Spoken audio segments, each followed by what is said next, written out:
All right, I'm Linus Wilson. I'm here with my dog Avery, and we're gonna do probably the last The Witcher Netflix review for the day. So we've done five others of the five previous episodes, and we're gonna do episode 6, Rare Species. This is the dragon hunting episode.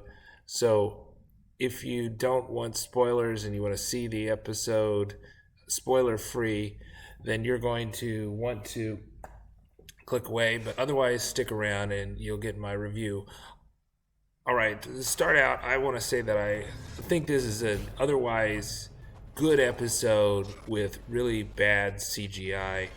I think that the big headline is that Netflix and The Witcher have been pumping up this idea that they're the successor to Game of Thrones, and I thought one of the most important things that they could do to prove that would be to have a realistic looking dragon, and unfortunately, their dragon was no better than the cartoon dragon in The Witcher 2 from 2011.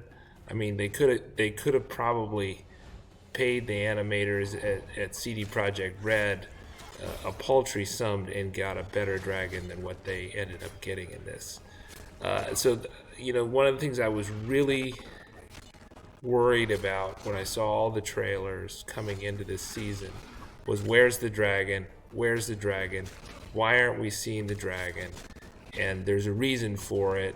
It's because it's awful. It's just cheap, terrible animation. If you think about what they were doing with Game of Thrones, they had, Dany riding the dragon.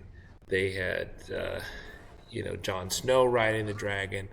They weren't going to try any of that. And indeed, they changed the dragon hunting story. Rare Species from Andrei Sapkowski's books. They changed it around so the dragon was not even attacked, so there was no interaction between the dragon and the live action, the actual actors. They never really interacted with it, and it still looked really, really cheap. So it's a big fail on the part of The Witcher Netflix. I don't understand why that is. So, one of the backstories is that, of course, Netflix is paying Dan and Dave, the creators of Game of Thrones, who obviously know how to make a CGI dragon, or at least know who makes CGI dragons, $150 million a year or something like that, or maybe it's $50 million a year, $250 million contract for 5 years, and they got this cheap little golden dragon that just looks terrible. They've got a dead dragon that doesn't move. If you read the story, there was supposed to be like a baby dragon, and it was moving. To cheapen it up, they just had a cheap animated egg, which looked just terrible. Not as good as a 10-year-old video game dragon would have looked. So I'm flabbergasted at why they let that go, and maybe that's a function of them rushing the season too much. But I don't think that fans will let this go. That I think that they're not gonna just give it a pass. And I know why they did Rare Species, because it was one of the rare short stories where Yennefer and Geralt were together, and they want to maximize Yennefer's storyline and minimize Geralt's storyline, and so they couldn't help but put it in. But to put it in, they needed to hit the landing for the dragon. They have totally not done that, and I think most people have not seen it yet, and that's why they're not getting panned. Obviously, they got an F rating from Entertainment Weekly for the series. I'm a big Witcher fan. I wanted to succeed. I love this series. I hope they have a season 2. They've announced a season 2, but I'm worried. I'm really worried from what I saw in episode 6. Nevertheless, I thought episode 6 was a significant improvement from episode 5. Episode 5 I thought was the weakest by far of all the episodes, The Last Wish. And they did more in episode 6 of what they should have done in episode 5, is they worked on kind of Geralt and Yennefer's relationship instead of showing all you can see of Agnes Shalatra and Yennefer. In 5, they should have worked on their relationship and their bond, and they did that here in episode 5, and I like that. They of course changed around the story for Rare Species quite a bit from what book readers are used to. Some of this, I think, was just to speed along the story. So you never saw, for instance, the king in this. The people that fell off the bridge was not Yennefer and Geralt, but it was Borch 3 Jacktaws and Zaya and Vea, his Zaracanian bodyguards. But those I thought were minor things, and it wasn't obvious to me early on why they changed around the fact that Ike was killed before he fought the dragon, but then after I saw the dragon and then realized how low budget their CGI was, I realized if Ike had lived, he would have fought the dragon, and that would have looked awful. They had him fight this other monster that I never heard of before that also looked kind of cheap, but they couldn't afford to have him fight the dragon because that would have looked too cheap too. So, I think the general thing is that the CGI in this season is pretty awful, and the sets are pretty awful. So, I think the magic is okay. It's passable. You can do a lot of imagination with the magic. But, for instance, when they're on the bridge in this episode, they're in the wilderness and this bridge, it's a narrow bridge and this big ledge. The walls looked cheap. It looked obviously bad. The quality of a 1990s video game bad. It was poor in terms of the sets, and I think the sets have just been mostly poor. Blaviken was not great.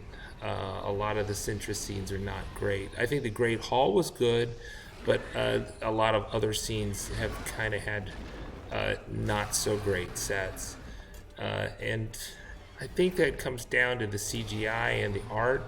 That there's so much they could do to improve, and the amount of money they're spending on this series, the art is very bad.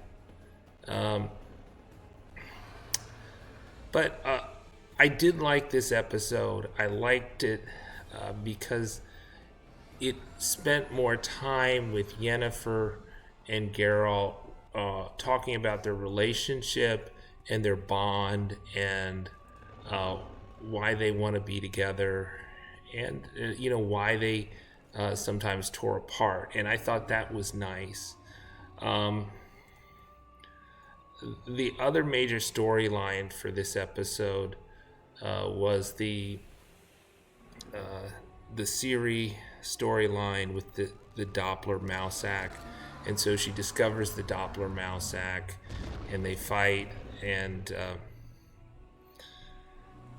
then the Doppler Mousak becomes a Doppler Ciri and attacks Jaskier, and I thought that was okay. I was not a big fan of the Doppler storyline in episode 5, but I thought since we're going with it, then we might as well continue with it.